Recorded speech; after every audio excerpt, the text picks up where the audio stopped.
2025 എൻ്റെ ആദ്യത്തെ മലയാള സിനിമയാണ് രേഖാചിത്രം. ബുക്ക് മൈ ഷോയിലൊക്കെ നല്ല റേറ്റിംഗ് ഉള്ളതുകൊണ്ട് രാത്രി തന്നെ കാണാമെന്ന് വെച്ചു. അങ്ങനെ ഒരു 9:15 ഇപ്പോൾ സൈക്കിൾ എടുത്ത് വീട്ടിൽ നിന്ന് ഇറങ്ങി. വീടിൻ്റെ അടുത്താണ് തിയേറ്റർ. 9:30ക്കാണ് ഷോ. അങ്ങനെ 9:30 ഇപ്പോൾ അവിടെ എത്തി. അവിടെ ചെന്ന് കഴിഞ്ഞപ്പോൾ ഫ്രണ്ടിൽ മാത്രമേ ടിക്കറ്റ് ഉള്ളൂ. അങ്ങനെ ഫ്രണ്ടിലിരുന്ന് കാണാമെന്ന് വെച്ച് പടത്തിന് കയറി.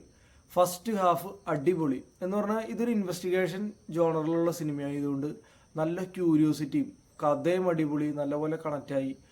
അങ്ങനെ ഫസ്റ്റ് ഹാഫ് കണ്ട് ഇറങ്ങി, ഇൻ്റർവെല്ലായിപ്പോൾ ഇറങ്ങി കഴിഞ്ഞപ്പോൾ ഫസ്റ്റ് ഹാഫ് അടിപൊളി ആയതുകൊണ്ട് സെക്കൻഡ് ഹാഫ് എന്തൊക്കെയായാലും നമുക്ക് ഓൾറെഡി നല്ല ക്യൂരിയോസിറ്റി തന്ന് നിൽക്കുകയാണ്. അങ്ങനെ ഒരു പോപ്കോൺ മേടിച്ച് നേരെ സെക്കൻഡ് ഹാഫിലേക്ക് കയറി. സെക്കൻഡ് ഹാഫിൽ ഇടയ്ക്ക് ചെറിയൊരു ലാഗ് ഉണ്ട്, അത് ഒഴിക്കുകയാണെങ്കിൽ അടിപൊളി.